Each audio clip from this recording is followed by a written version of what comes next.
সৰ্বশিক্ষা অভিযানত কাম কৰি থকা শিক্ষকসকলৰ চাকৰি নিয়মীয়াকৰণৰ এটা ব্যৱস্থা চলি আছিল।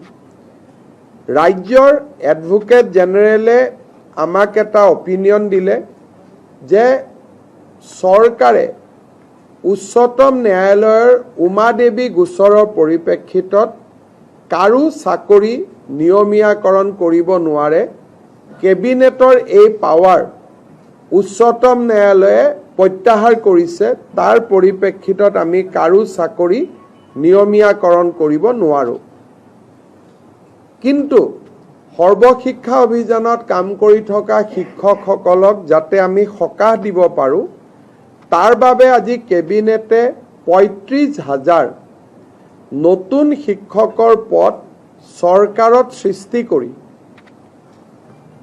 SSR শিক্ষকসকলৰ বাবে এটা স্পেচিয়েল ৰিক্ৰুটমেণ্ট ড্ৰাইভ কৰিব খুজিছে। অৰ্থাৎ এই বিশেষ ৩৫,০০০ পোষ্টত অকল SSR কাম কৰি থকা শিক্ষকসকলেহে আবেদন কৰিব পাৰিব আৰু বাকী নিয়মীয়া যিবিলাক পোষ্ট তাত ফ্ৰেছ কেণ্ডিডেটবিলাকে আবেদন কৰিব পাৰিব। এই ৩৫,০০০ শিক্ষকে SSR পৰা আহি চৰকাৰত সোমোৱাৰ লগে লগে সৰ্বশিক্ষা অভিযানত ৩৫,০০০ পোষ্ট বিলুপ্তি হ'ব।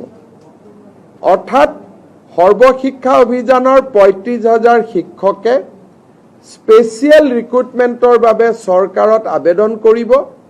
চৰকাৰে তেওঁলোকৰ কাগজ পত্ৰ চোৱাৰ পিছত তেওঁলোকক নিয়োগৰ সুবিধা কৰি দিব চৰকাৰত, য'ত NPS পাব, চৰকাৰৰ পে স্কেল পাব, ইনক্ৰিমেণ্ট পাব, গোটেইবোৰ পাব।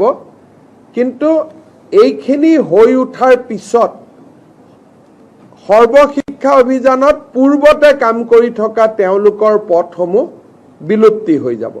অৰ্থাৎ আমি ৰেগুলাৰাইজেশ্যন কৰিব নোৱাৰাৰ বাবে আমি স্পেচিয়েল ৰিক্ৰুটমেণ্ট ড্ৰাইভ সৰ্বশিক্ষা অভিযানৰ শিক্ষকসকলৰ বাবে কৰিব খুজিছোঁ। আৰু ইয়াৰ ফলত মই ভাবোঁ যে অহা ৪-৫ মাহৰ ভিতৰতে সৰ্বশিক্ষা অভিযানৰ প্ৰতিগৰাকী শিক্ষকেই চৰকাৰত নিযুক্তি পোৱাৰ সম্ভাৱনা মুকলি হ'ব। আজিও তেওঁলোকে ৰেগুলাৰ ৰিক্ৰুটমেণ্ট ড্ৰাইভত কিছুমান তেওঁলোকে ৰেগুলাৰাইজ হৈ থাকে, কিন্তু এইটো তেওঁলোকৰ কাৰণে হোলচেল কৰা হ'ব। সেইকাৰণে আমাৰ ৩৫,০০০ শিক্ষকে চৰকাৰত সোমাবলৈ এটা সুবিধা পাব।